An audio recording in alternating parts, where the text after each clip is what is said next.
So hi everyone, কেমন আছো তোমরা সবাই? সো আমরা চলে এসেছি ভারতের ওয়ান অফ দ্য হাইয়েস্ট লেকে, যেটা কিনা গুরুদম্বা লেক। এর উচ্চতা 5430 মিটার। কালাপাত্থার থেকে বেরিয়ে আমরা সোজা রওনা দিলাম গুরুদম্বা লেকের উদ্দেশ্যে।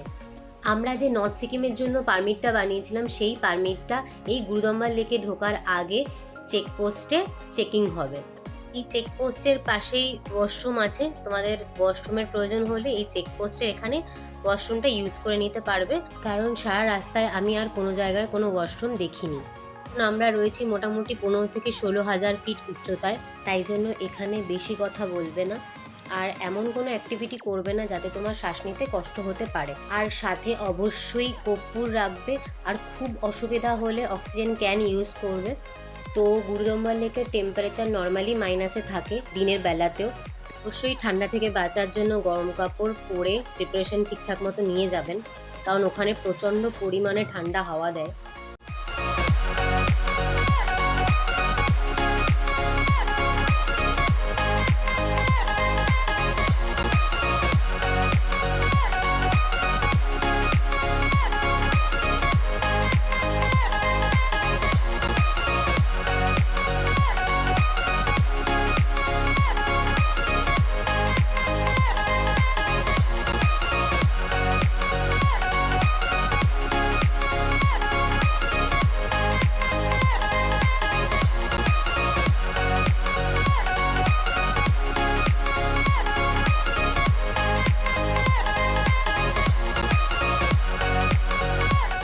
তোমরা চাইলে লেকের পাশ থেকেও ঘুরে আসতে পারো, কিন্তু সেটা নিজের নিজের দায়িত্বে, কারণ যতই হোক ওখানে অক্সিজেন লেভেল খুবই কম, শ্বাস নিতে কষ্ট হয়।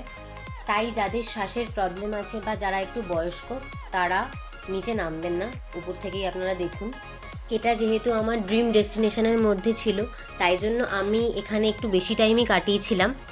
ড্রাইভার যথারীতি আপনাকে 30 মিনিট মতো টাইম দেবে এখানে কাটানোর জন্য। তো আপনারা আপনাদের শরীর অনুযায়ী ওখানে থাকুন, তার বেশি থাকবেন না, কারণ ওখানে অক্সিজেন লেভেল কম থাকার জন্য শ্বাস নিতে প্রচণ্ড পরিমাণে কষ্ট হয়। অনেকেই আমাদের সাথে যারা গিয়েছিল তারা শ্বাস নিতে কষ্ট হচ্ছিল বলে নামতেই পারেনি গাড়ির থেকে। আমি বারবার করে অক্সিজেন লেভেলের কথা ভয় দেখানোর জন্য বলছি না। এই গুরুদম্বার লেক কিন্তু 17,800 ফিট উঁচুতে অবস্থিত, তাই এই সমস্যাগুলো স্বাভাবিক ওখানে হওয়াটা।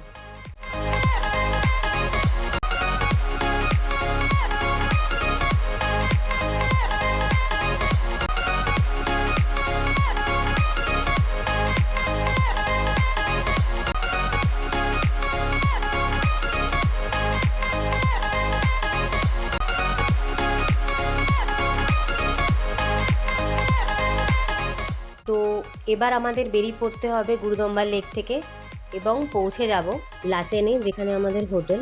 সেখান থেকে আমাদেরকে আজকেই বেরিয়ে যেতে হবে লাচুংয়ের উদ্দেশ্যে। তো তোমরা জানিও তোমাদের এই ব্লগটা কেমন লাগলো। Thanks for watching.